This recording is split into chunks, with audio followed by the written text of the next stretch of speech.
Hey everyone, welcome back to my channel. In today's video, I'm going to be putting together a 12 by 12 single page layout, and I'm going to be documenting this photo, which is just a singular photo I have from my birthday 2 years ago. We were celebrating my 30th. It's not even that good of a photo, but we are always so bad at taking photos during birthdays, so I did want to scrapbook that one.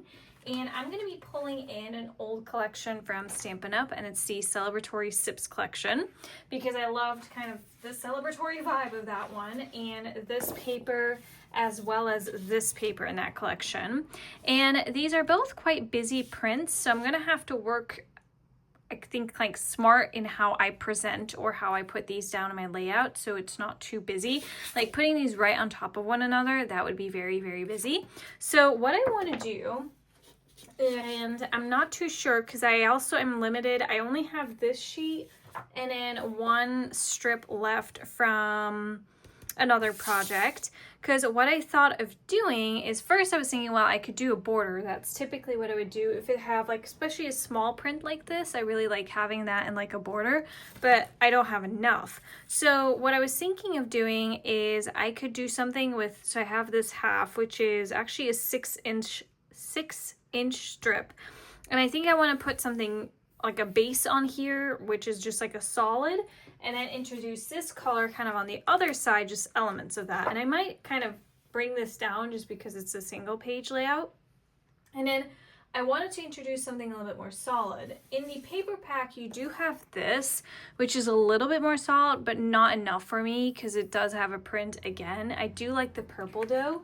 So I actually was looking around in my paper stash and I came across this collection, which is also an older one, the Floral Charm collection.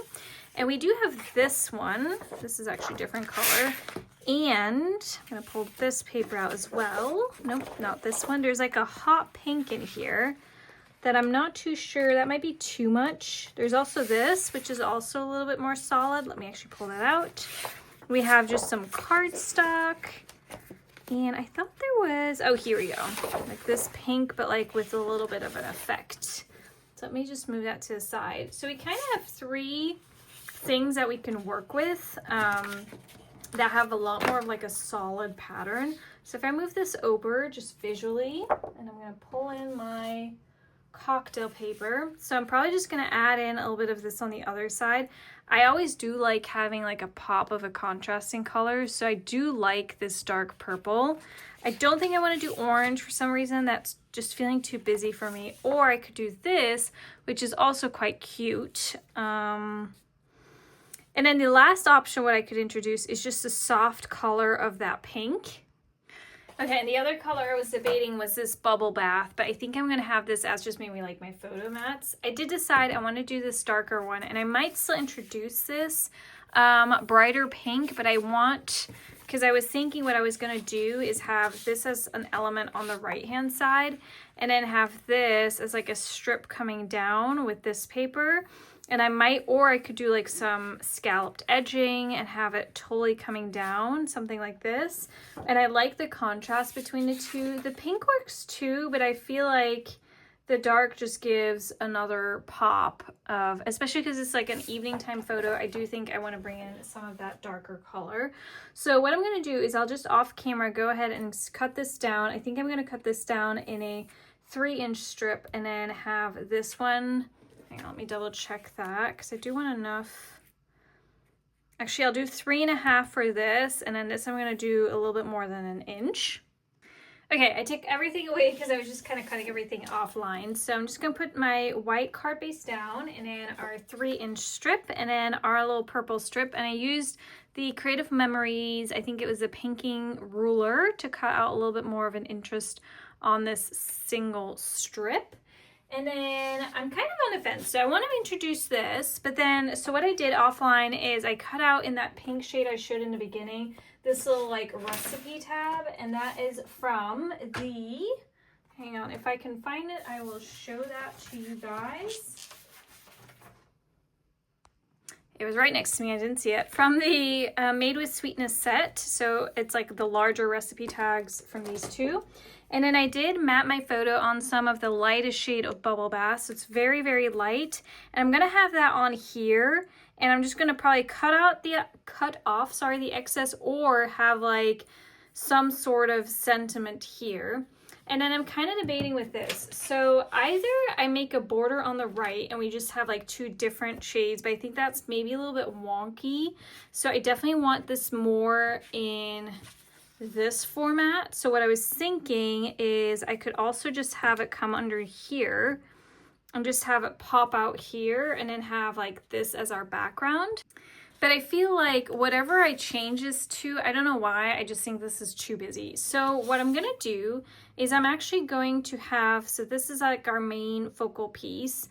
And then what I wanna do is have just this sticking out in sort of pattern. So I think I'm going to get my bigger circle dies so we can cut these in like larger circle pieces and have these as like our little elements here. Okay, I actually changed my mind because I realized with the little drink pattern paper, it was going to become too busy. So I've actually gone ahead and cut out this like half border. And to have a little bit more of a contrast with our white background paper, I cut out the same type of border in the orange paper, and which comes with that collection. And I'm just going to have that as like a slight inner border, if that makes sense. Hang on, I know this is looking a little bit messy. Let me kind of put this all back here. And I think I like that because this gives us some white space for embellishments. And then, you know, I feel like I prefer having the busy pattern around the edge. And then because I had used this collection before, just super randomly in there, I had a little circle probably from another project. This I assume is going to be strawberry slush. I'm going to have that here. And then in Bubble Bath, I did this circle, which is the same color as behind my photo. I can do the darker or the lighter, and I think I want to do the lighter. Something like that. And I think what I'm going to do is I'm going to have my title here. Is it me or is this crooked? I think it must be me because like this is a die, so it can't be crooked, right? Yeah, it must be me. So that, and then from another project, I still had a bunch of these like little pieces I had cut out. This is one of the pattern papers in that Celebratory Sips paper. Let me pull that up, and it looks like this, and you can cut out all these little designs or just keep it as is. This is the back side. So I'm going to use those because one, that took me a lot of time and I just really like that. And I think I'm going to do something similar and just have a bunch of these guys here.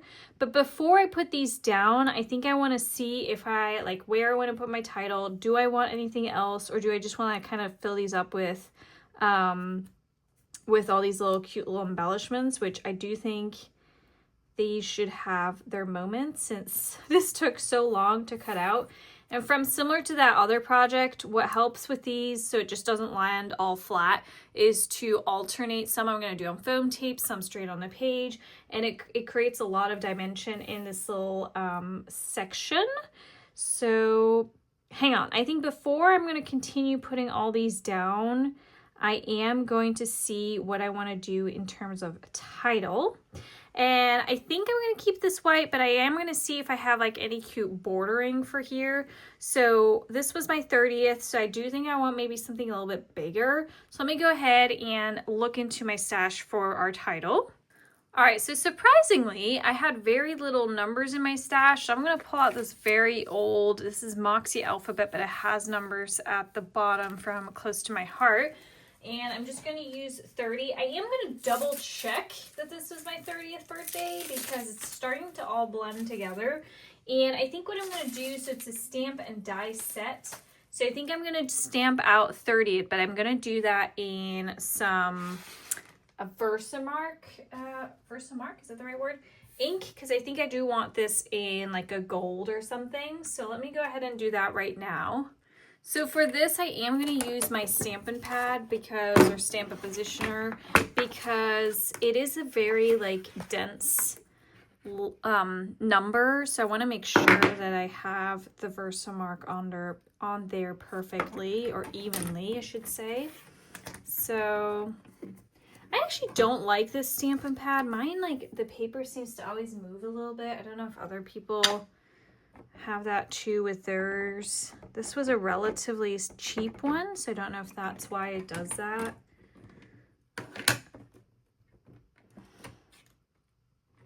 I'm gonna do it one more time. I actually think that was a pretty good stamp.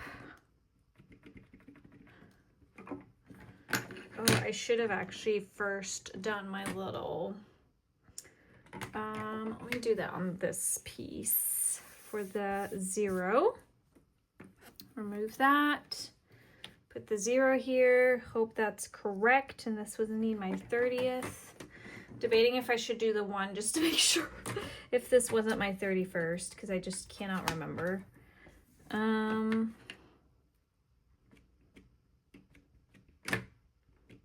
don't know, this is like full of the powder now. Is that normal?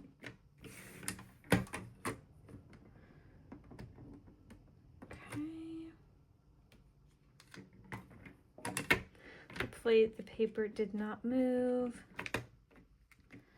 And press that down. Okay. Then we are going to add our, move this out of the way. Then we are going to add our gold powder. Put that right on there.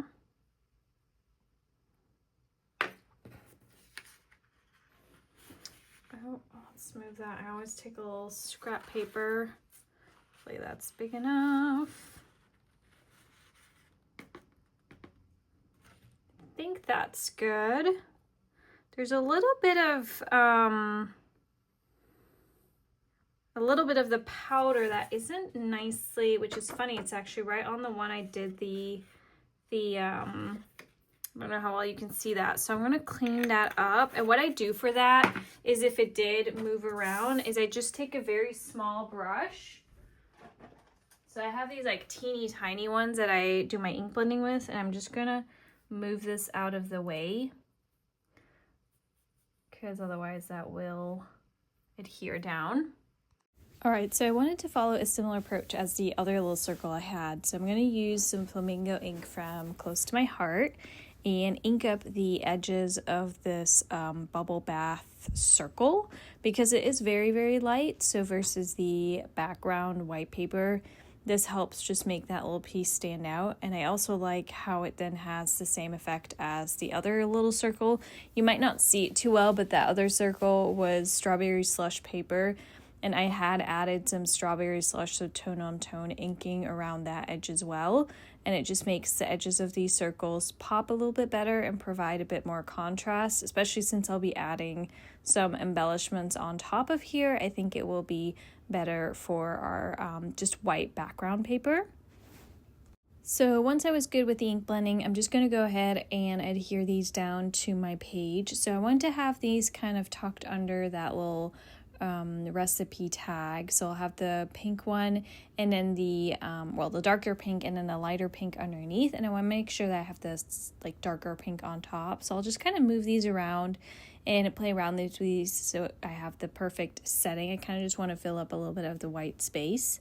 So the next thing I want to add is a couple of these embellishments. These cute little drinking cups are actually from the paper pack, so I just fussy cut those out, and I like the orange and the pink. So I'm going to focus on that, and I'm going to bring it a little bit higher because I want to have enough space on that circle to have my journaling. And then I'm going to add my little title, so to speak, with my 30th right here. And I just added the TH is just a very small little gold puffy alphabet letters I had in my stash because I did like that effect. And then I'm just going to go start playing around with all these teeny tiny little pieces that I had fussy cut out in a previous project. So I'm just going to build my little clusters. It helps me once I do then actually glue everything down. All I need to do is then figure out which ones I just want to have kind of more focused or focal points, and those I'll have on some foam paper. If you would just if you would just glue this all down straight to the page, it does fall flat a little bit and things do get lost. So I do highly recommend adding a couple of these with some foam tape. It just makes sure that all these little elements pop a bit better. So I'm just going to play around until I get the desired effect. I just want a couple small embellishments on the left side and right side of my title, and then you'll see me add a couple at the top of our little circle elements. So once I have all my little tiny pieces adhered down, I'm actually going to take some of these Stampin' Up rub-on, the gold and silver. This is particularly the gold, and I want to focus on these cute little like starburst. I don't know how else to call them. It's like little glitter burst, and I thought it'd be cute to have these in and around our little clusters.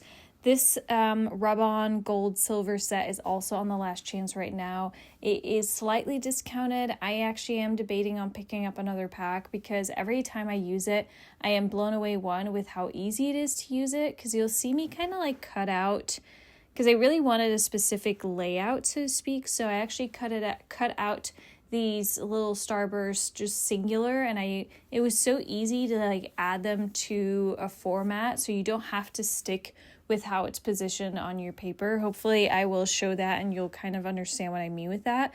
So like I'm cutting out little tiny pieces so I could fit these in and around my numbers easier, but then I went back in and added some that I did want to have in my little cluster. I will say the only thing to watch out for is because you really don't need to use almost any pressure. It's so easy to adhere this down. Just with the warmth of your fingers is enough. You do have to be careful when you're kind of like moving things around. It could easily already transfer by just like actually having it slightly on the paper. So here you'll see me pulling it off. It's so easy and it just creates such a beautiful effect. So I'm going to create a couple clusters with these little rub-ons, and I will also have them linked down below because don't forget these are in the last chance. I hope they bring them back with some other patterns because I really do like them so much. So here you can see me just grab this singular one. I had a couple left over. And you can also just kind of like move them in and around paper. Also, because they're so easy to transfer, I've noticed you don't have to have the most smooth surface. With that, I mean like you could have easily put this like half over the circle, half on the white cardstock. It's so easy to transfer that just as long as you put some pressure everywhere, it'll transfer even on two different like cardstocks on top of one another. So I'm going to just go ahead and make sure I have the last piece a little down so it's in balance. But look how beautiful that reflects the light. I'm like kind of moving it around. Hopefully you can see. The only thing I did add was just a restaurant name on that little recipe tag. I felt like it was just missing something up there. But I think this is such a cute little collection. I think the two paper packs work beautifully together. So the Celebratory Sips and then that flower paper. I really hope you guys enjoyed this layout. If you do, please give it a thumbs up. And if you've been loving my channel, please hit that subscribe button. I would really, really appreciate it. Thank you guys so much for watching, and I'll catch you next time. Bye.